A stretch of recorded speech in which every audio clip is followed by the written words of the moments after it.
Hello, അപ്പം ഇന്നൊരു origami umbrella ഉണ്ടാക്കിയാലോ? അതിനായിട്ട് ദേ ഈ മെഷർമെൻറ്റിൽ പേപ്പേഴ്സ് ഒന്ന് കട്ട് ചെയ്തെടുക്കാം. കുറച്ച് കളർഫുൾ ആയിട്ടുള്ള പേപ്പേഴ്സ് എടുക്കാൻ ശ്രദ്ധിക്കണേ. അപ്പോൾ നമ്മൾ ഉണ്ടാക്കി വരുമ്പോൾ കാണാൻ നല്ല ഭംഗിയായിരിക്കും. ഇനി നമുക്ക് വീഡിയോയിൽ കാണുന്ന പോലെ ഒന്ന് ഫോൾഡ് ചെയ്തെടുക്കാം. കാണുമ്പോൾ നമുക്ക് കുറച്ച് കൺഫ്യൂഷൻ ആവുമെങ്കിലും ചെയ്ത് വരുമ്പോൾ നമുക്ക് ഈസി ആയിട്ട് ഫോൾഡ് ചെയ്തെടുക്കാൻ കഴിയും കേട്ടോ. അപ്പോൾ നമ്മൾ ആദ്യം സെയിം മെഷർമെൻറ്റിൽ 2 പേപ്പർ എടുത്തിരുന്നില്ലേ, അതിലെ രണ്ടാമത്തേതും ഇതേ മെത്തേഡിലൊന്ന് ഫോൾഡ് ചെയ്തെടുക്കണം.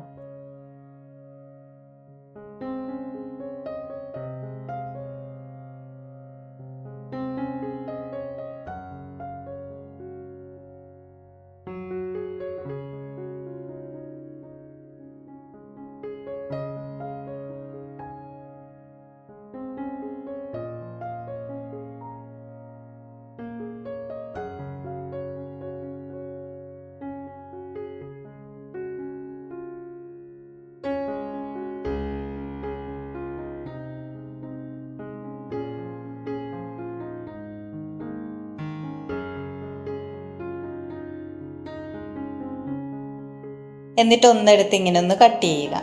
ശേഷം അതൊന്ന് ഓപ്പൺ ചെയ്തിട്ട് ഇവിടെ ഇങ്ങനെ ഒന്ന് പ്രസ് ചെയ്തെടുക്കുക.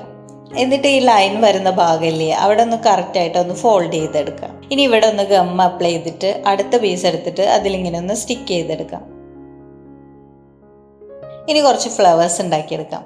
അതിനായിട്ട് പേപ്പേഴ്സ് ഇങ്ങനെ ഒന്ന് എടുത്ത് ഇതുപോലെ ഒന്ന് ഫോൾഡ് ചെയ്ത് ഇതേ ഷേപ്പിലൊന്ന് കട്ട് ചെയ്തെടുക്കാം.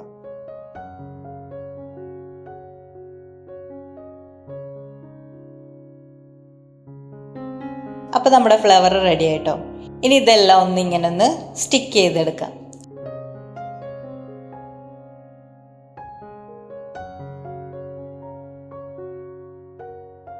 ഇനി ഒരു ചെറിയ പേപ്പറിൻ്റെ പീസ് എടുത്തിട്ട് നമ്മൾ ഫ്ലവറൊക്കെ ഉണ്ടാക്കുമ്പോൾ സ്റ്റെം ഉണ്ടാക്കാറില്ലേ, അതുപോലെ ഒന്ന് ഉണ്ടാക്കിയെടുക്കാം.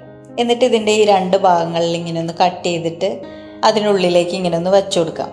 ഇനി സെയിം സൈസിൽ 3 പേപ്പറിൻ്റെ പീസ് ഒന്ന് കട്ട് ചെയ്തെടുത്ത് വീഡിയോയിൽ കാണുന്ന പോലെ ഈ 3 ഭാഗത്തൊന്ന് സ്റ്റിക്ക് ചെയ്തെടുക്കാം. പിന്നെ നമുക്കിത് ഓപ്പൺ ചെയ്യുകയും ക്ലോസ് ചെയ്യുകയൊക്കെ ചെയ്യാം കേട്ടോ. അപ്പോൾ ഒറിഗാമി ക്രാഫ്റ്റൊക്കെ പഠിക്കാൻ ഇൻട്രസ്റ്റ് ഉള്ളവർക്ക് വേണ്ടിയിട്ട് ഞാനൊരു ഒറിഗാമി ട്യൂട്ടോറിയൽ പ്ലേലിസ്റ്റ് ക്രിയേറ്റ് ചെയ്തിട്ടുണ്ട്. അപ്പോൾ അതിൻ്റെ ലിങ്ക് ഞാൻ ഡിസ്ക്രിപ്ഷനിൽ കൊടുക്കാം.